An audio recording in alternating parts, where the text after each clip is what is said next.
Hey everyone, good morning. Welcome to the Daily Drop-In Morning Show with the Teach Better team, where we are live every single morning, Monday through Friday at 7 a.m. Eastern. It is Friday, December 10th, and obviously that means that Brad Hughes is here. We are going to wrap up our conversation all week with our weekly theme. We have a good news story, we have celebrations, and I'm just going to assume that there's going to be other shenanigans that exist, so stick right with us. Go fill up your coffee. Brad and I will be right back.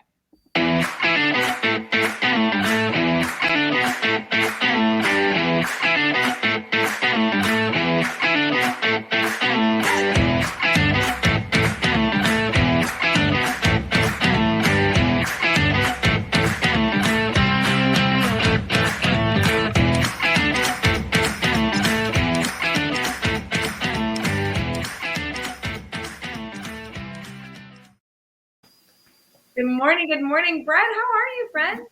Good morning, friend. I'm doing really well, really well. It's been a great week. We've got a great day ahead. We've got a great daily drop-in planned for everybody. So it's all coming together, Ray. The universe is aligning this Friday morning.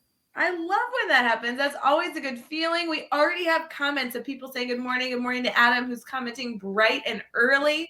I feel like this is going to be a good Friday. I just have like a feeling, you know what I'm saying? It's all about setting that intention. I saw something on a Facebook or Instagram post this morning that said, decide today is going to be a good day. I'm going to give that a try. I've already decided, set my intention. Today is going to be a great day. So I'd encourage anyone listening or watching, just set that intention. Just experiment with it. Just what could go, what's the worst that could happen? Well, right. That's the mindset, right? If you Right. just decide, then you get to manifest this solution. I like this. I'm an advocate for it. I do say almost every day, I feel like on Daily Drop In, hey guys, this is going to be the best insert day here ever. And sometimes I'm worried people are going to think I'm fibbing to them, but truly, I mean it. Ray, I'm curious if you are.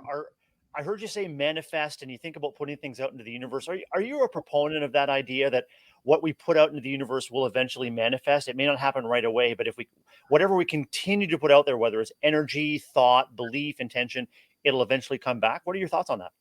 I do, and I think it's because why not? Like, do you know what I mean? Like, is I that sure just do. that's the worst explanation ever, I'm sure.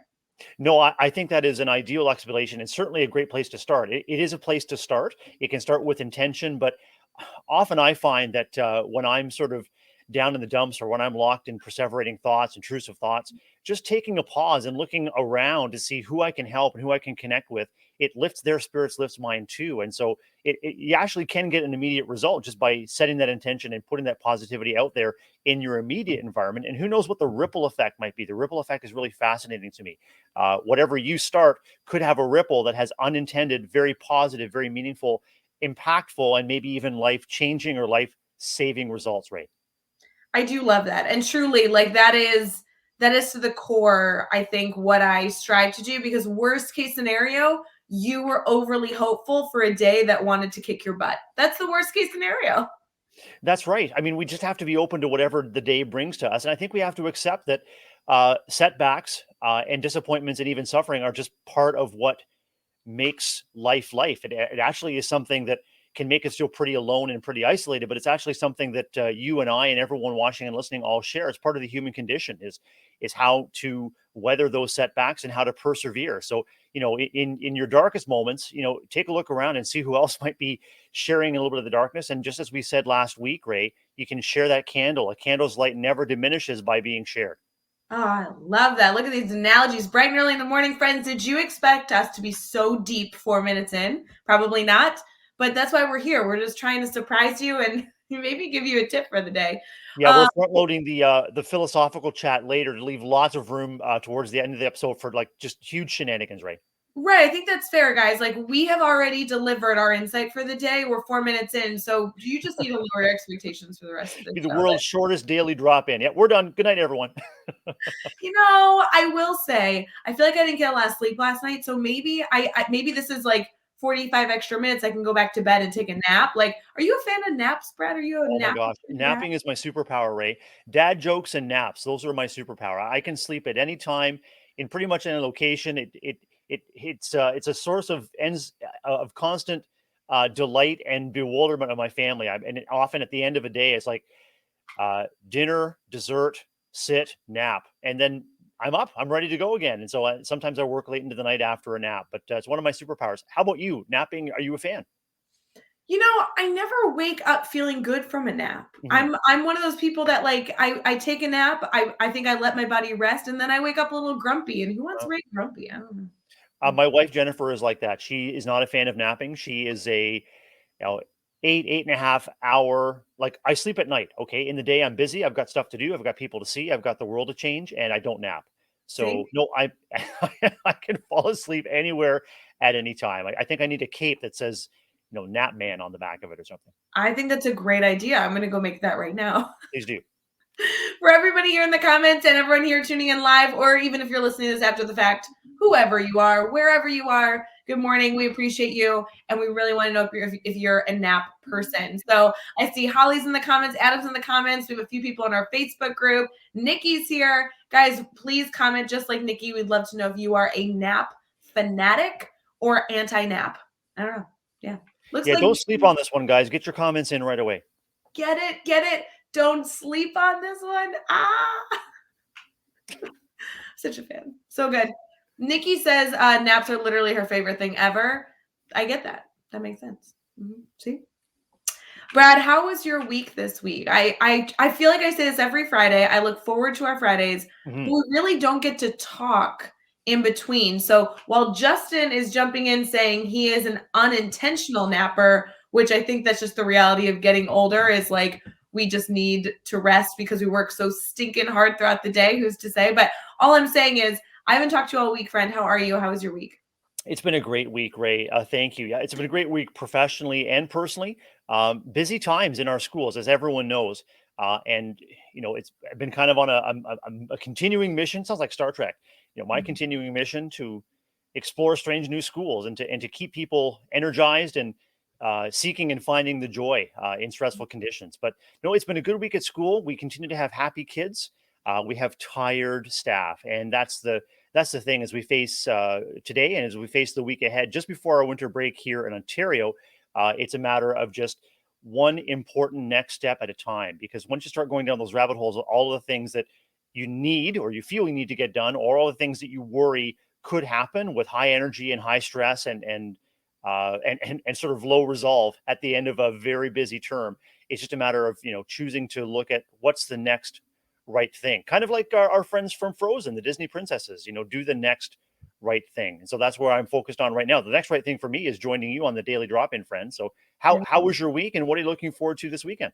It was a good week, but what I'm hearing, Brad, is that you need to offer your staff some naps. Because even in the comments, Elijah's jumping in our private Facebook group. He says he used to love naps in college. Now he's more like me, where he takes a nap, he's all grumpy. Holly's jumping in and saying she's not anti-nap. She doesn't have time. She just sees that, like that doesn't really work unless they're all sick. Of course, if you're sick, napping is super important. But Ray, at maybe our school, we do have. Sorry, I interrupted you. I apologize. At no, our please. school, we do have a staff respite area called the Falcon's Nest. We're the Forest Hill Falcons. We have a quiet area where staff can be found napping or listening to music or reflecting or just doing some marking or some quiet discussion. A very quiet area. So yeah, we do offer that opportunity to our staff members. We're very fortunate to have that respite area at our school. That is very neat. I won't lie though. There's no way I could take a nap during the day, like between a planned period. That would totally mess up my whole day. But in theory, it's a really, really wonderful thing that hopefully a lot of people take advantage of. Lori's jumping into the comments saying that her nap game is strong. Whew, there we go. So she knows how to do it. Lori, my nap game is strong. 7 days, 7 out of 7. And I can't tell you how much I just enjoy just drifting off and waking up. And my family's like, you fell asleep again. Yeah. Crazy.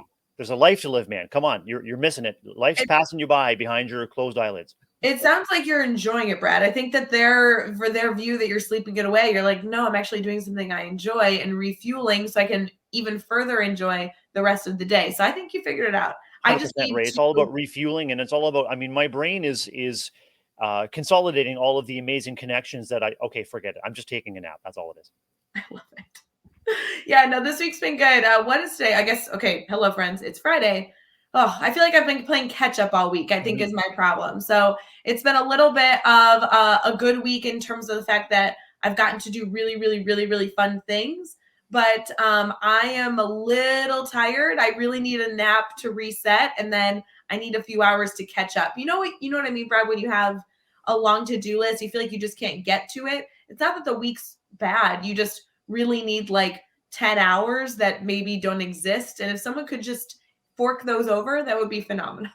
Yeah, let's see if we can find at least 2 or 3 more hours in our 24-hour day, and that is the, I mean, that is the mixed blessing of so many aspects of life and of careers and education. Is th- this kind of work, this kind of service, community work will absolutely accept every single minute you're able to devote to it. And sometimes we're so excited by what we do, or the necessity of what we do is so strong that we do devote every single minute possible, and sometimes it's to our detriment. Sometimes we're pouring from empty cups, and sometimes we're looking for the bottom of it. There's no more drops left to pour. Yep. And so, you got to keep things in balance. And I hope you are too, Ray Hewitt, keeping things in balance between the hours that are afforded to you and what you can reasonably do. And, someone really smart, an author and a broadcaster and presenter and keynote speaker, once said that we should strive for today's best. I'm not sure if you're used to getting you quoted back to you, Ray, but I'm going to quote you back to you right now. Strive for today's best, my friend, each and every day. I love today's best. Honestly, I think that's so funny. Today's best. I love that I get credit for this because we wrote it and teachers deserve it. But it was something that like we just did with my like that's what I did with my kids. Like it's just so funny to hear that that's in some way helpful to somebody else because that was like between me and my 11-year-olds. That's just what we talked about. But today's best, I think I have been really thinking about this week. But my best has been like 60 or 70%, which just doesn't feel like enough. I want to get back to like being at the top of my game, but similar to what you said, Brad, that your staff is feeling tired.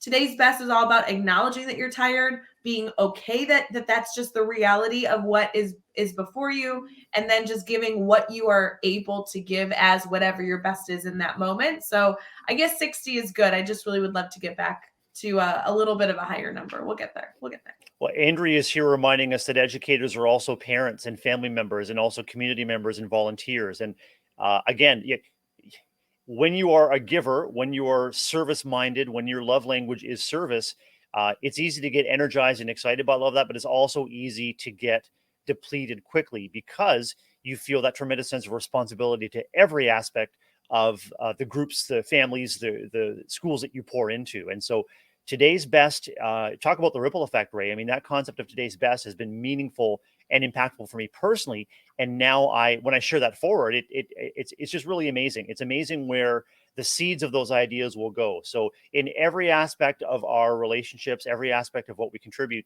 let's just continue to strive for today's best, and remember that people are uplifted by our presence, and people are uplifted by whatever we can offer that day. There's no good enough or smart enough, or just be you, be present in the moment, and remind yourself that you are adding value with every interaction that you have.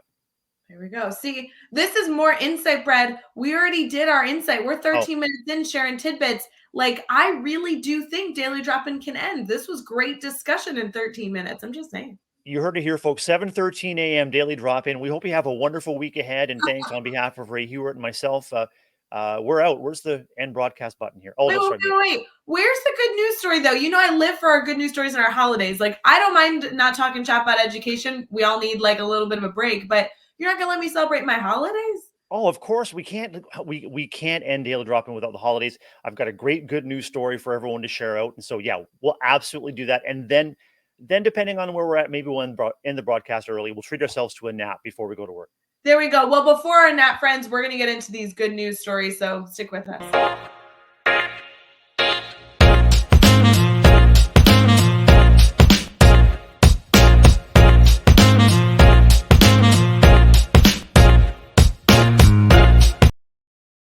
Good morning, everyone. It is Friday, December 10th, and we are so appreciative that you're here. We have tried to share a ton of insight with you, but I will tell you begrudgingly, we got nothing left. So let's just get into some holidays, some good news. And, if we get into some good educational conversation, we do have a theme we need to wrap up. So we'll see. We're going to give you what we've got and go from there. Brad, there are a lot of holidays today, like a ton. but they are all very different. So I want to see which one you like the best. I am looking forward to weighing in on these holidays, Ray. Let's go for it. First of all, and I know it's a very early time right now to be able to ask you this, but are you a beer fan? Yes. And Never, never obviously, too early.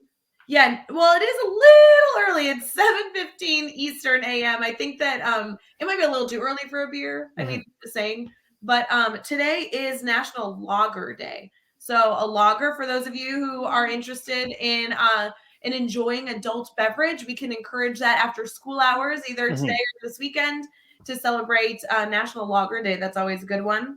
It's always interesting when you come across a holiday you didn't know was a holiday. I feel like National Lager Day I can kind of get on board with. This one is the world celebration of the Dewey Decimal System. What are your thoughts on that? I'm going to book it to find out more about the Dewey Decimal System because it really helps me to, locate and select books in my library very, very quickly. So I'm grateful to Dewey for helping me, find my nonfiction. Thank you, Dewey. Can I ask truly though, when was the last time you were in a library? Not counting the school library, that does not count. Probably 18 months ago or more, pre-pandemic. Okay. I do a lot of my library borrowing online through ebooks and audiobooks right now, but I do miss the library. It was a really big draw when I was kid and a teenager. Going downtown to our civic library and just finding a spot and doing all the things, doing all the research and connecting with all of the great resources. And yeah, it was important. See, there you go. That's good. It Yep. is a little bit easier to search on your phone or Kindle for a book versus using the Dewey Decimal System, but I understand how. I think that definitely deserves a celebration today as we all, appreciate the Dewey Decimal System. Ray, is there anything on there? What the Dewey Decimal System today? Is there anything on there about the Huey or Louie Decimal System? Because Huey and Louie are often underlooked and underappreciated as really pioneers in the decimal system, along with their brother Dewey. I want to meet somebody who's named Huey or Dewey or Louie. I mean, I know a Louie, I think. So I want to meet a Huey or a Dewey. I'm just saying. I don't have any friends named that. Yeah. We need it. Okay, this is the one I liked. This is International Animal Rights Day, and it's a picture of a gorgeous elephant. So I'm all about, animal rights. That's wonderful. International Animal Rights Day. There we go. It's also a Nobel Peace Prize Day.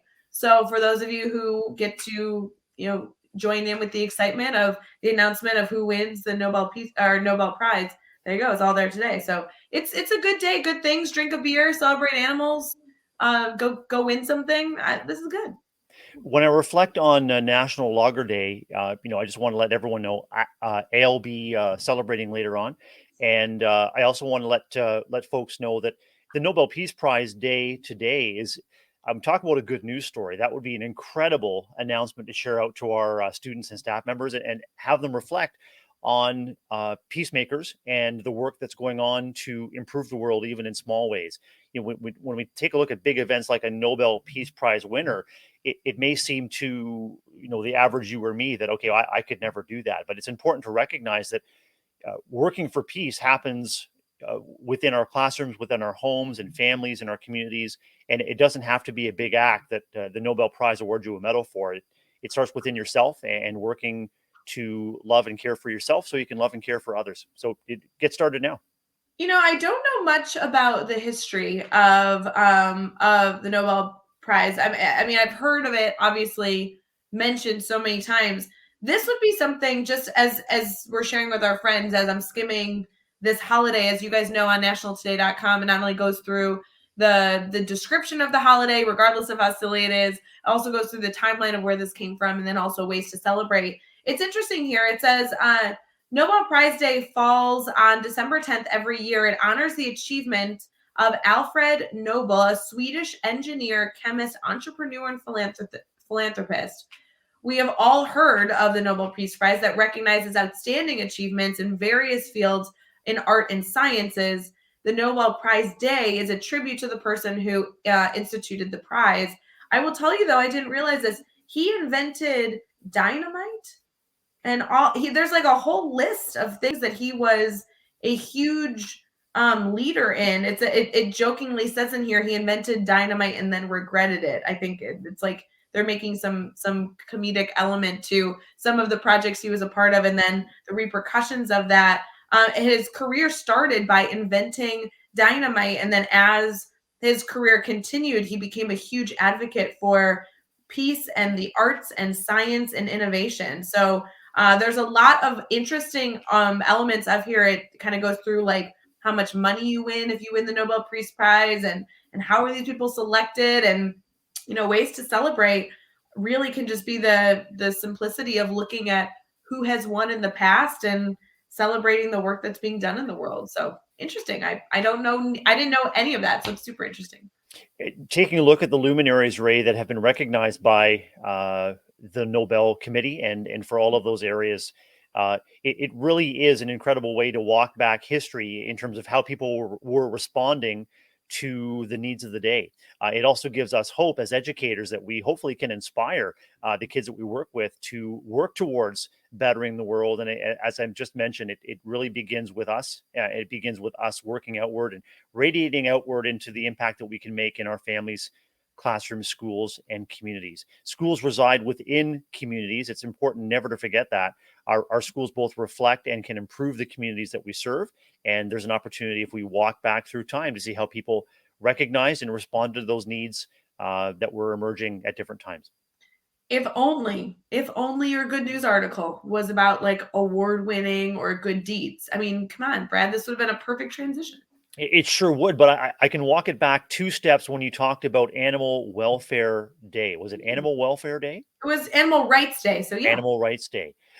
This is a good news story, Ray, about animals. And I'm calling the story Bereaf It or Not. Do you brief it? Do you want to go for a swim on this one with me? I would very much like to. Yes, I'm going to grab my scuba gear. Outstanding, outstanding. I'll just ask you to pay close attention to this article. Headline is Spectacular Coral Event This Year Spawns Hope and Billions of Babies for the Great Barrier Reef in Australia, right?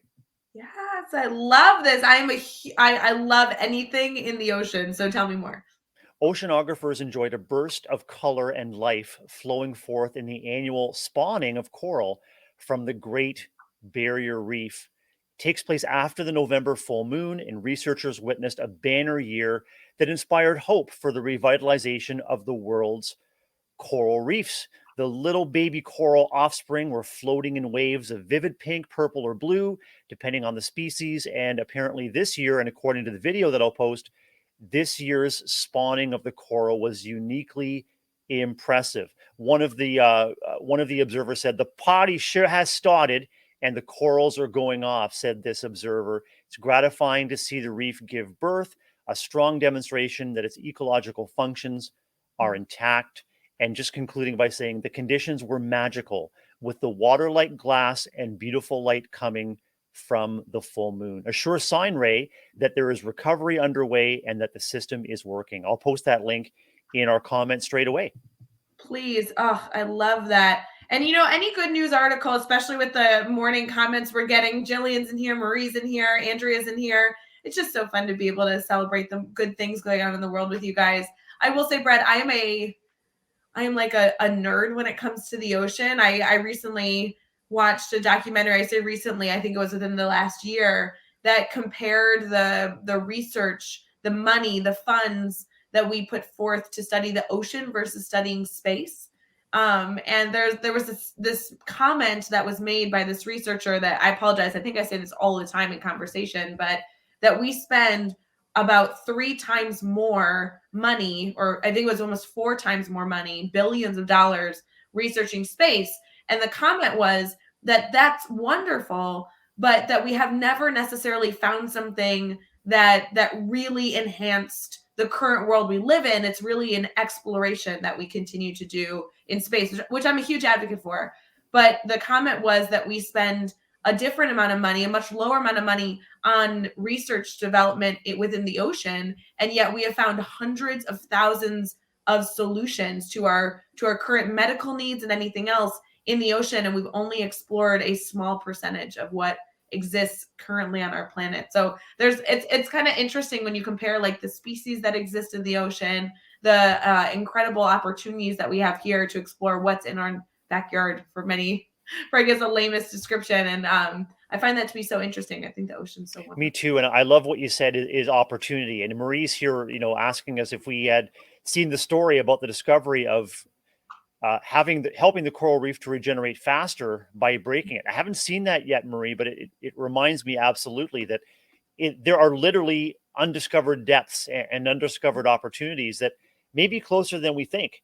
Undersea conditions are incredibly, incredibly tough to research, especially, deep sea areas. Talk about, getting to the moon. How about getting to, miles underwater and seeing what's going on? So every time there's a new discovery in the sea, I think it is almost as incredible as if we had discovered extraterrestrial life. And there are so many discoveries that, we can't even fathom in terms of the ocean. So let's keep exploring. Let's explore above and below, Ray, and let's commit wholeheartedly to learning from what we do.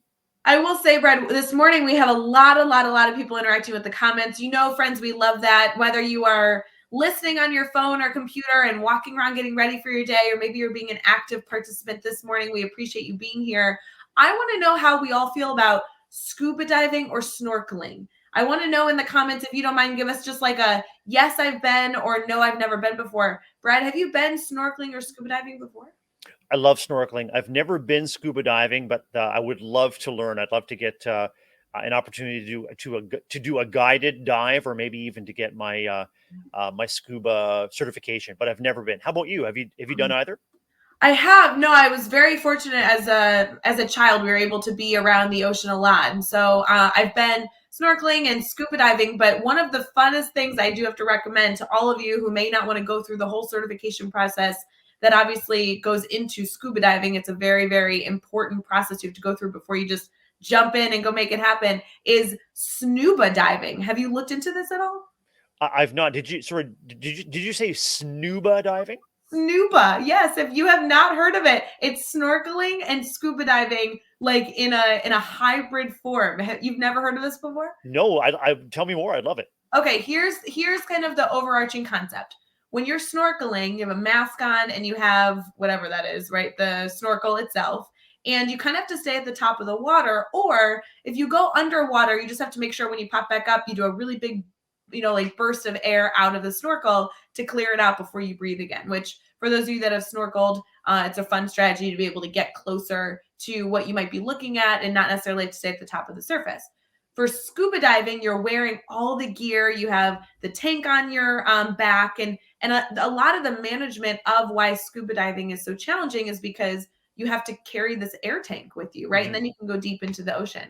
When you're looking at snuba diving, which is so funny, you actually get to have the benefit of snorkeling where you're not carrying the air tank, but the benefit of scuba diving where you have the air mouthpiece. And actually there's a hose to a raft at the very top of the ocean, like at the very top that has the air tanks kind of floating in a raft. So you get to be very deep, but you don't have to necessarily manage your air intake or anything else because you're attached to a raft up above you. So you can go, I think, 30 to 60 feet below the water and kind of be attached by this air hose, which is kind of funny. That sounds fascinating. Snuba diving. A lot of our viewers are chiming in about their wishes and their hopes to get certified. Jeff Gargas would like to dive with sharks, which is pretty amazing. Jillian Dubois says, I just have a hard time just breathing through a snorkel alone. It reminds me, Ray, of the story about a dive team that created a fantastic dive, really unforgettable experience. They got back to the boat and said to the instructor, "Thanks for the memories." Brad, I love how lame you are. I just appreciate that about you. Yeah, thank you very much. It's another one of my superpowers. It really is a good superpower. Between being lame and napping, you have got it top notch right here, friend. We are going to transition here into our brainstorm bank. We're going to wrap up our theme for this week. Stick with us. And obviously, if you have any comments that you want to share, not only about the goofiness going on in our conversation, but anything that you might need some brainstorming support with, classroom behavior, instructional practices, I don't know, dog management, anything in between. We're here to help you out. So we'll be right back.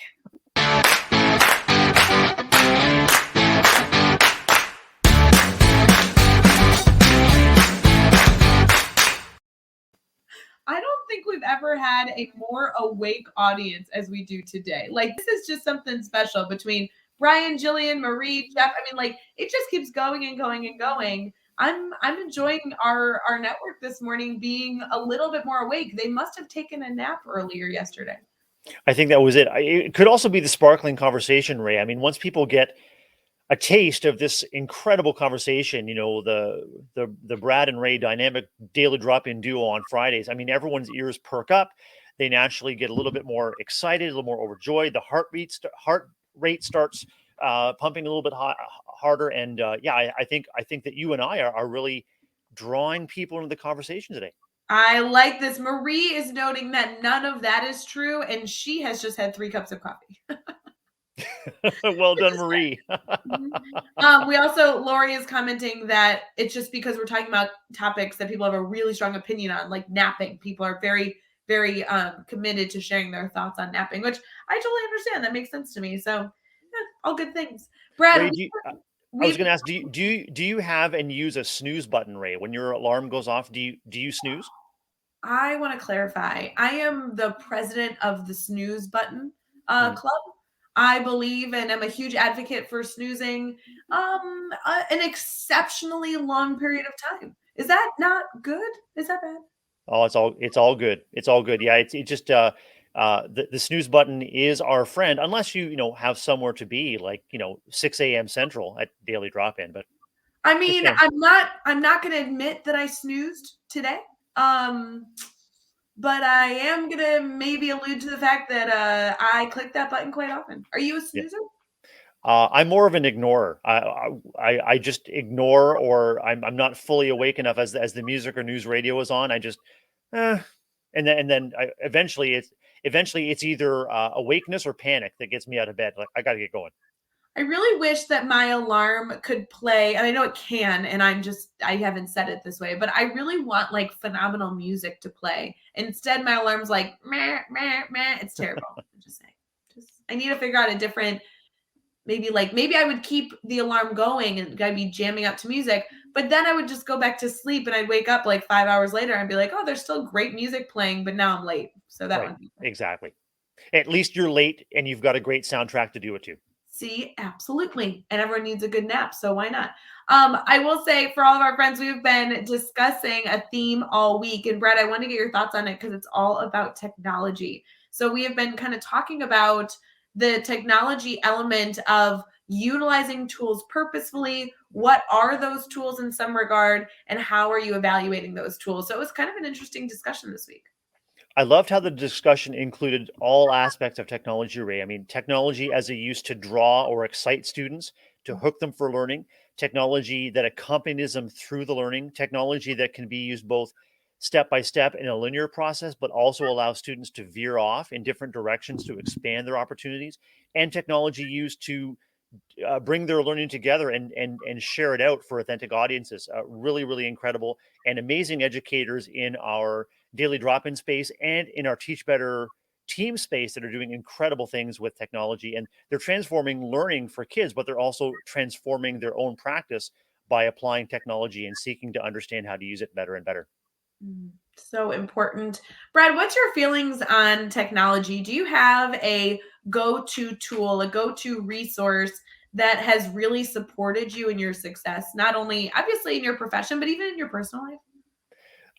Google Suite has been huge in my leadership path in terms of seeking, gathering lots of information, sharing information out. We are using Google Classroom as a professional learning hub with our staff this year. And so when we have professional learning, all of the resources, all of the documents, all of the videos go into that one location. By using Google Classroom as a professional learning hub, we're also trying to model how educators may wish to use Google Classroom in their own learning spaces. So Google Suite's been big. Of course, I mean, I can remember using a dial-up modem to access a bulletin board system when I was a young teen, and the growth of the internet, from dial-up to broadband to DSL to to optical networks, has just been incredible. So the internet has been transformative, and personally and professionally, Ray, the technology we're using right now, Zoom, Google Meet, StreamYard, the opportunity to collaborate almost face to face. But what's remarkable, and I think we've commented on this numerous times, is that we can develop relationships through the technology almost as if we were meeting face to face. And sometimes those relationships develop because we can connect with each other this way. I mean, we're connecting with people worldwide that, we can't necessarily hop on a plane and see face to face, but we can have a Teach Better Team mastermind on a Tuesday morning or evening, and we can have, you know, a dozen people from around the world joining in. And you and I are reaching hopefully countless people around the world with Daily Drop In, and it's the video conferencing technology that I think has been transformative in so many aspects of our life. But what's coming to mind for you? No, I really appreciate that connection between just being able to foster relationships using technology. It's such a valuable resource. I will say though, nobody has really taken that approach. I'm glad that you brought up your first point, which was about the fact that as we have technology, I'm losing my words here, we you're using it to model the behavior that we could choose to use in our classroom. As we've discussed technology this week, we have discussed a lot of different components of good choices to make with technology, but we haven't yet really acknowledged the value of not just using technology tools to communicate something that is about content or something for the classroom, but from a leadership perspective and from a leadership component of a teacher to student perspective, being able to model the use of something so that you can actually support somebody else in using that tool more effectively, more efficiently, is something that hasn't come up. And I think that's a really important point right now. I appreciate that, and it's something that you can do with intention, and you can name the intention is to bring each other together. In my example, in Google Classroom. So for those who have not yet adopted it or but are curious about it, you can actually see how it works from the inside out. Mhm. The flip side of all of this video conferencing technology, especially as we try to use it for professional learning or professional collaboration, is at this time our staff members are hungry for face-to-face contact. They want to meet in person, and right now our COVID restrictions prohibit us from doing that in our setting. And so the flip side of that is people get video conferencing fatigue. It's we're having a staff meeting, but we're in the same building, but we're still tuning in with our monitors in our separate classrooms. And so there's a constant tension that I'm finding as a school leader between connecting through technology and countering that sense of displacement and discouragement when people are hungry for things to get back to normal. Well, and I get that. Like no one's saying that there is not a perfect option right now that's really working for everyone in every situation. But I do have to say, as we utilize video conferencing, as we utilize tools like Google Classroom, the ability to model how it can be used is a very interesting way of learning and teaching how a resource can be beneficial. And whether we're modeling that for staff or modeling it for students, I just think that allows us to be more successful, because when we can experience it as a learner, it makes it a different lens to look through when we actually utilize it, striving to be a teacher to whoever our audience is. So I think there's an element here as we've gone through our week reflecting on listening and using tech intentionally and everything in between, this concept of being able to model and share and experience whatever we're looking to do with our audience is very, it's very cool. It's powerful. When you said learner, Ray, my ears perked up, and I was reminded of somebody who's in our Teach Better network, Debbie Tannenbaum, Mhm. who's a tremendous tech leader and tech educator. And I was reminded of the cycle of excitement that happens when an educator becomes excited for, in Debbie's case, by the possibilities of technology. And by employing that, leveraging that, the students and her staff members that she supports see and feel that excitement, and they get excited too. And so you can generate a loop of excitement by learning. And it's for Debbie, I know it's been personally transformative. I'm excited to say that Debbie is going to be featured in the next edition of the Better News blog on the teachbetter.com blog page. And Debbie will also be featured in the next episode of Good News, Bad News podcast, also on the Teach Better Network. And what I find so inspiring about Debbie and about the educators that we were connecting with this week is not only the transformation that they're seeing in their colleagues' practice and the students' learning, but it has engendered a personal transformation where they've found knowledge, skills, and confidence that they didn't know they had before, and it's been through applying technology. And Debbie Tannenbaum is certainly among our guests, someone absolutely to get to know as well.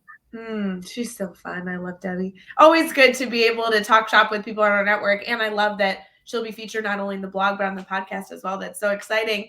Speaking of the people this week, we did also have some incredible Teach Better family members on Daily Drop-In this week. Should we recap a little bit? Absolutely. Yeah. All right, let's recap. Guys, you know this is our favorite ditty. So like everyone take a deep breath in, get ready for the fun. Let's get jamming.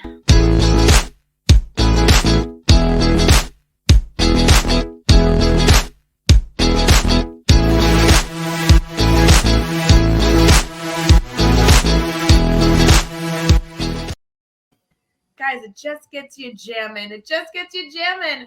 Let's recap the week a little bit, Brad. We had a busy week this week, and actually Jeff Gargis was able to facilitate great conversation on Tuesday in my absence. So it has been just a wonderful opportunity that we've had this week to be able to talk tech. I will give a shout out. Obviously, Jeff and I were able to talk shop together on Monday, but on Tuesday, he was able to go live with, I think it was like Liza was how you pronounce her name. And they had such a wonderful conversation. She was based in Illinois, so I really liked hearing her thoughts, her opinions, and then obviously we were able to talk tech, so she had great insight there. On Wednesday, I was able to go live with Hedrick, and Hedrick is an incredible friend of the Teach Better family. She's a part of just so many different things within our team and just has such a beautiful insight. And while she's an expert in so many things, she is a tech coach currently over in Texas. So it was cool to be able to hear her insight supporting educators in that space. Did you catch that episode, Brad? I sure did. And social justice, equality, anti-discrimination, that's how Hedrick is absolutely wired. And I love that she is leveraging technology to expand opportunities within communities, to take on those topics, courageously, and to be able to sit in the uncertainty and to make our way through it. And in everything we choose, whether it's a technology tool or a print resource, everything we choose is in service of improving lives for kids, right? And that's each and every child, and that's where it really resonates with me as far as Hedrick. And I love how Hedrick can sort of reflect and balance on both her family experiences and her educational experiences to really. Anyway, she's an incredible individual and an incredible colleague. Yeah, if you guys are not connected to her, make sure you go do that. We were happy together on Wednesday to recommend one of Monica Burns' books. She has published so many different resources, but this one specifically she just sent me this week, which was extremely timely. It's called Ed Tech Essentials, the top 10 technology strategies for all learning environments. It has over 100 ed tech tools included, how they can be used, and just goes through so many different resources. This was published by ASCD just earlier this year, and it's always fun to be able to recommend a resource made by one of our family members, one of our friends over in the Teach Better family. So definitely go check out the robust opportunities that we have to interact with technology, not only via technology, but even just the books that exist out there to support educators. Kind of cool on Wednesday to be able to shout out Monica Burns. We also obviously continued that conversation on Thursday. Mike Lubefeld was able to join us. He is a superintendent here in Illinois as well. So we had an Illinois week almost. And he had so much insight. He's actually a superintendent over kind of near where I grew up. It was wonderful to be able to hear all the incredible things that he is doing over there, killing it as Mr. Superintendent and the North Shore of Chicago. But I really enjoyed our dialogue around the intentionality and listening. So that was a really good conversation for sure. I enjoyed the personal connections from growing up in Chicago that you and he were able to share as well. It's amazing. The technology for me that just brings us back. The technology is a way that we can get and stay connected. Technology doesn't have to be something that interferes with our personal stories. It can be something that enhances them. Well, and I'm seeing that even in Lori's comment here, using technology for reflection at the end of the day has made a huge change in her life. Lori, I love this moment because the technology is just supporting an end result that you want to see. Your goal is to be intentional with your reflection. And how you go about that could be via pen and paper, could be other resources, or it could be technology. Brad, I know, just being an avid listener to your podcast, sometimes podcasting is a wonderful opportunity to reflection, and you're using technology, to make that come to fruition. So whether you're typing your reflection or doing it, in some sort of oral form, it's great to be able to be like reflect more intentionally with the use and support of a tech tool.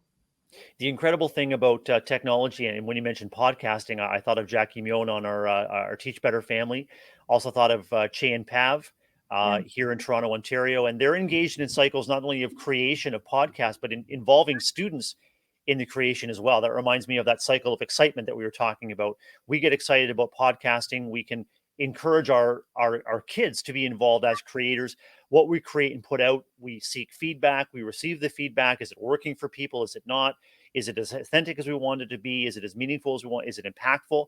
And then we make changes to our creation. So these cycles of creation that are facilitated by and through technology can be tremendously powerful, especially when we draw in our students with intention to be co-creators and co-learners. Not, I'm the expert, you're the listener. I'm the broadcaster, you're the receiver. It's, we're creating all of this together, and there's so many tools that allow us to happen. It's just important to just start, take a step. I mean, circling back to the beginning of our conversation, do the next right thing, or the next best thing that is within your capacity, because you showed the technology guide behind you. There's an infinite number of resources and opportunities at your fingertips, and sometimes that can actually lead to overwhelm. If you take a look over your shoulder and see what teacher A or teacher B is doing in the classrooms next to you, you kind of feel, Well, maybe I don't have the capacity. Go ahead. that's why, Brad, if that's the case, if you're finding yourself overwhelmed as you're searching and finding the right resource for yourself, that's okay. Just go take a nap. Like, that just circles back 100%. perfectly in our conversation. Yeah, just set a Google timer and have Google wake you up, and then it's a technology infused nap. Perfect. And don't press snooze. Otherwise, you will turn out like me, and nobody wants that. So definitely Everybody wants that. Yeah, Everybody no, wants that. You heard no. it here. Press snooze as often as you need to, and you can approach the awesomeness level of Ray Heward. Guys, nobody has snoozed as terribly as I have snoozed. Don't snooze. Anyway, I will say, Brad, we are excited for next week to continue to foster conversation, not only about technology, but a lot of other things. We are focusing on the universal design for learning. So being able to not just differentiate, but really, really work to meet all students. We have a wonderful crew that is joining us live next week, which I know for many of our Teach Better family members is possibly the last week before they go on a winter holiday, winter break. We have a lot of different educators that will be traveling to see family over the next few weeks, hopefully in a very safe environment. And so we're going to go out with a bang, friends. This is going to be a wonderful week of learning. We do want to remind you that we are live and continue a daily drop-in all winter break long. We are not taking a break. So as you wake up early, hopefully not with an alarm, but just because your body feels ready for you to get started with the day, and you go grab your cup of coffee, but don't have anywhere to go, make sure to go over to your couch and enjoy Daily Drop-In, regardless of the day, Monday through Friday, as we can continue to welcome in the new year, which is very exciting. Next week, we have guests from all over. Chris is joining us. Chris Jag Isaiah is a new member of our family, so I'm excited to meet Chris. The one and only, we've talked about her enough, so thank goodness this is happening. The one and only Monica Burns is joining us on Wednesday. We obviously just recommended her book. She'll be live with us on Wednesday, I'm sure, with a new recommendation. Also, the one and only Allison Epsy, Miss Serendipity. I actually talked about her last night, so she'll be joining us as well. And then, of course, we bookend with Jeff and Brad. So it's going to be an outstanding week. Universal design for learning, such a game-changing perspective. Once you embrace it, and once you see the opportunities to improve life for all kids by focusing on what is essential for some, it really is. It can just flip your perspective on education incredibly and irreversibly. Looking forward to digging into that topic with you next week, Ray. I'm passionate about it. I also, Brad, heard a rumor. I'm not trying to spread rumors. Love it. But I heard a rumor that next week, the Teach Better Academy will be growing by one more. And while there is technology that is in this course, it actually is for those people in our network who are pursuing a little bit of a side project maybe to accompany Monica Burns in some of the writing that she has been able to do. So keep your eyes peeled for what might be new in Teach Better Academy later next week. That will be a fun little celebration. I'm intrigued, and I'll be sure to check it out. It'll be so good. Brad, I hope you have a wonderful rest of your day. It's Friday. It's going to be the best Friday that we've had. I know it's only December 10th, but I got a good feeling about this one. So we are excited to hear from all of you, to hear how your day goes. Please choose to nap and relax and refuel and reset over the weekend. Enjoy some family time. And as always, we will see you again Monday morning with Daily Drop-In with Mr. Jeff Gargas. So Brad, thanks so much. It was so good to see you. Great to be with you. Have a wonderful weekend, everyone. I can't believe the time went by so quickly, Ray. And it's just been an awesome hour of conversation with you, friend. Have a wonderful weekend yourself. Ah, yes. Please enjoy your last sips of coffee. It is too late in the day to nap. It is time to go get your day started. Tell your students how much you appreciate them, and let's go have a fabulous Friday. Bye, friends.